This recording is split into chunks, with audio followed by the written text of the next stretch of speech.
people don't want to see something perfect. They just want to see you consistently. Less manufactured content, less perfectionism, and just post every day. What's poppin'? It's your girl, Mami Tiff, here with Complex News, and today I am here with Grammy Award-winning artist, the star behind Hillary Banks from Bel-Air, and in my opinion, the most memeable star on the internet, Coco Jones! What's up? How y'all doing? Good. How are you? Well, first of all, congratulations on, I believe it's your 8th nomination of a Grammy, so that's exciting. How are you Thank you. feeling in this moment? And you also you said you just performed, so how are you feeling? Oh yeah, I always get a little crazy high. It's like a runner's high after a performance, and I'm like, woo! I was sleepy before, but now I'm like, I'm up. I'm really grateful. I'm, you make work and you don't really know what's gonna happen. So I'm just grateful that it's being recognized. It's a debut album, so you can only do that one time. And I just feel like it's gotten a lot of love, and that's the goal. Well, so I have to say, Coco, my first introduction to you was seeing one of your episodes on Disney's For Next Big Thing. And then, of course, Let It Shine, girl, classic. Period. What would Coco Jones then on Disney, like right when she started doing NBT, say to Coco Jones today? Hmm. I think Coco Jones, the original, the youngster, she was very, very confident, just very sure that it was just all going to happen. She would probably ask me, what took so long? And I would explain it, and she'd be like, that ain't adding up. She's very impatient, but very confident.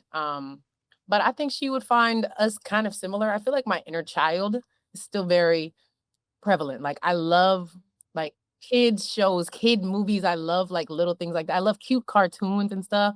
So I feel like we would probably laugh at a lot of the same things.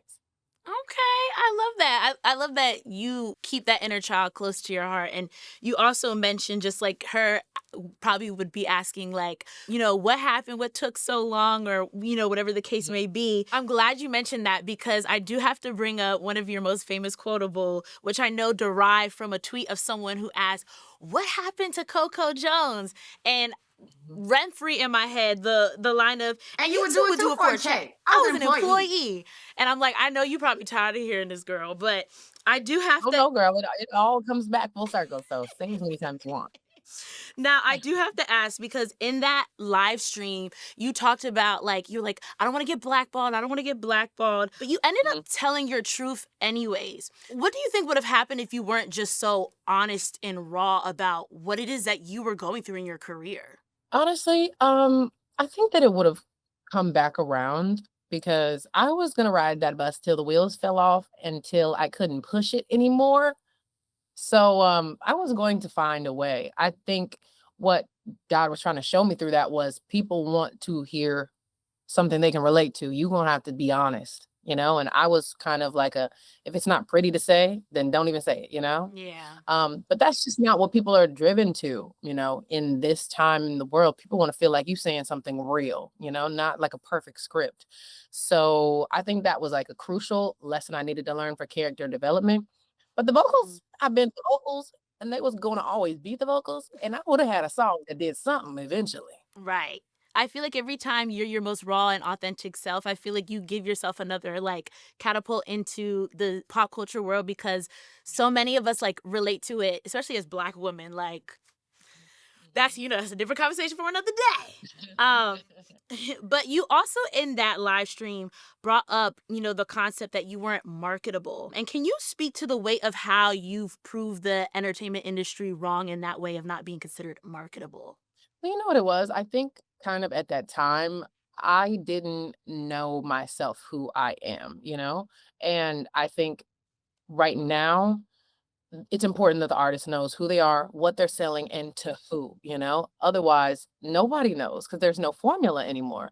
At the time, I had this crazy huge voice and I was singing these bubblegum pop songs. It just wasn't making sense.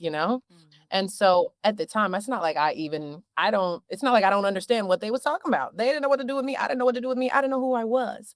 And so now that I am grown and I have things to say because I've lived some sort of life and I wasn't just on sets, I lived and experienced.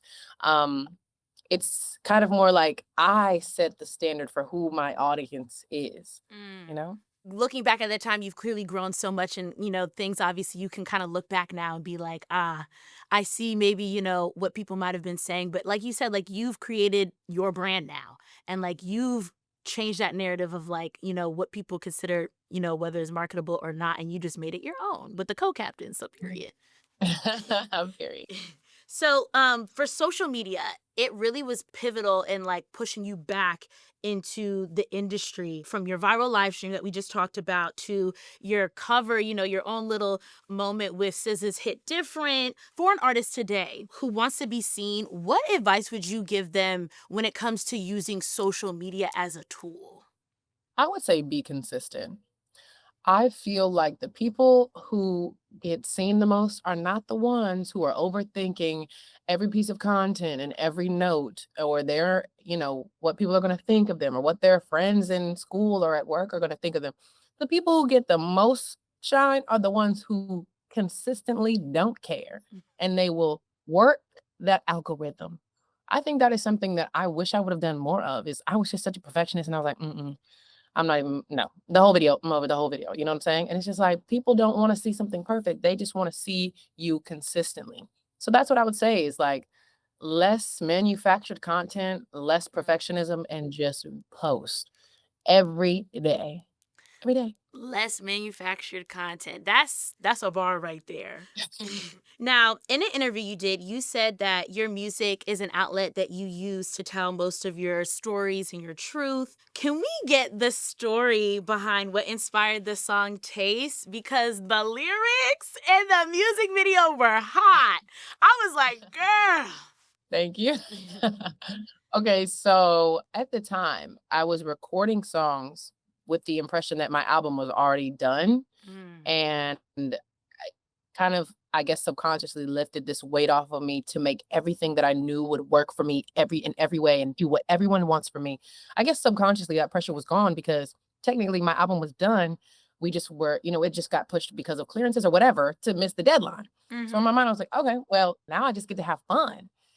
And that is what really inspired Taste was feeling free to not have to meet a deadline or to be this certain person first. It was like, mm, what do I really want to do today? And sometimes you're clouded by what you gotta do.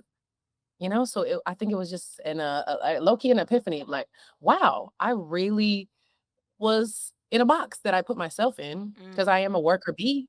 But yeah, Taste was just inspired by taking yourself out of the box, and just being like, I don't know, I don't know, and maybe it won't be anything, and maybe it will. Who cares? My job is done. It seems like the song, the reason why you were able to make the song and the way that the music video played out was because you just felt free as an artist. Yeah, Okay. absolutely. And it's nothing but what I do to myself. Like, oh my Okay. God, everything has to be worth it and everything has to be meaningful and it has to make sense why I'm doing everything that I'm doing. But at that point, I was like, everything that made sense is on there. So this is just something to do. This is just me being free. Yeah. And I guess that was the learning lesson. Like, I should always be recording from a perspective of like, what do you really want to do? Not what do you feel like you need, what needs to be done. This isn't a chore. This is fun. Have fun. It definitely came through. And I just remember when the video dropped, everybody on TikTok was like freaking out. They were like, oh my God, go, go. Like, because the visuals were really good and it was hot. Thank you. Of course. Has Britney reached out to you since Taste has dropped? Because it has the toxic sample, it's chopped and screwed. Has she or anyone from her camp reached out to you? No, but I hope that one day she does, because I mean, obviously, I think Britney is such an icon. She performs so amazing, and I just feel like Toxic is it just has a great energy to it, and I was honored to even be allowed to, like, flip it and do my style of it, but I don't know, maybe one day, girl. I mean, it getting cleared, I feel like is a really good sign that like she trusted you to make this song a hit. So I just think that it's dope being able to flip music that inspires me, and what I really loved about it was getting to show people, "Hey, yes, I love traditional R&B, and I flipped that, but I also sang bubblegum pop for my formative years." That was a chunk of time where I was over there doing that. So here's also music that I'm influenced by, and I think that was really more of the exciting part for me to just show more of who I am as an individual. Right. The fusion of pop and R&B and just that you truly are Mm, well-rounded. I love that. Um, absolutely, absolutely. since we're on the conversation of music and specifically R&B, I have to ask, as an artist who didn't necessarily have like a straight and narrow path to success, how do you feel when you see AI artists, for example, like a Zanaya Monet, who was just created months ago, already hitting the Billboard charts? For me, I think what has always drawn me to music and what I think will always draw people to music is the feeling that we are really all humans going through similar experiences in different ways. Like, when you see that comment, like, so we all just live the same life, like that humanity is, I just think that'll never go out of style, because it's always stood the test of time. That's why you can listen to classics right now and be like, Mm. yeah, that is a language that I feel like will continue to always be the most valuable. Okay, okay. I love that. The humanity of it all. Now, I have to ask about your boo, your fiance. Prior to getting proposed to your fiance, Donovan Mitchell, you were very private about your dating life. And I feel like a lot of people, they want to be private, but not necessarily like keep their significant other a secret. What have you learned, like, in terms of being in peace of having a private relationship? How has that benefited you in your relationship with Donovan? Well, first of all, I will say that he's never been a secret. I am not trying to hide him or Mhm, hide us. mhm. I feel like I give a lot to the world and it's mine, Like, so if anything, it's just how I want to honor me because Mhm. I've been in this industry since I was a fetus. So for me to have something that I feel like I didn't have to put on socials and that's freeing for me, so it was Mm. really just about me and how I wanna live as Courtney and not always on, not always Coco.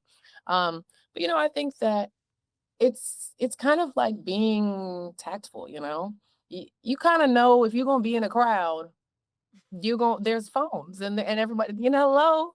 So it's just like, I think there's ways to keep things to yourself if that's important to you. You just Yeah. kind of have to move more calculated, like or not leave your house. Yeah, there's definitely a balance, but I know me and my girlfriends, we talk about it all the time of like how we like to be private, but we don't want it to ever come off to like our partner or significant other that like they're a secret. But it's just like you just want something to yourself. Like, I feel like it's way more refreshing to have something authentic that you're not trying to capitalize off of all the time. I mm. think to me, it's like, at least it's genuine because I'm not trying to go viral right now. Right, right. How did you two meet? What was the meetup, if you're comfortable with answering that? Yeah, we met at I guess it's like a celebrity type of event. I mean, Okay. all different types of artists, actors, athletes, influencers, models, like all of these type of people were at this event. And it was kind of like a, no phones, da da da da da, like be amongst peers type of thing. Right. So that's where we met. Yeah. But actually, he had known of me years before that because Bel-Air had done a collab with his shoe line. So Ah. he kinda seen the show before it came out, and he was like, "Who dat?" And he said he hit me up Mm. on Instagram. I ain't see it though. I ain't see it though. Oh my gosh. Wait, so did he like slide in your DMs? Is that was the situation? Yes, he did. He said he sent something with a red heart, and I'm like, "Oh, good, that wouldn't have worked anyway. I don't want no heart, I don't know you." Needless to say, it sounds like he played the long game. Like he somehow found his way back to you though. I feel like that's how it's above us, it's God, and Yeah. we're meant to be. 'Cause that would just be so many different things that would have to align correctly. Because he could have thought I wasn't even into him, you know what I'm saying? Yeah. I ain't read, sir. Sorry, sir. Is there a song off of Why Not More that um was inspired by Donovan, or is there a song that like you hear from that album that you're like it reminds you of him? I think the song You for sure. And actually, I don't think people really fully can clock it, but he's on Thing for You. He's the voice on there talking. I don't know if people can clock that, but I feel like Why Not More is kind of it's the Coco leading up to being in love with Right. a side of, oh, I'm in love. And I think my next project will be just me in love. Ain't no exes, ain't no doubling back, none of the sorts in my next project. So yeah.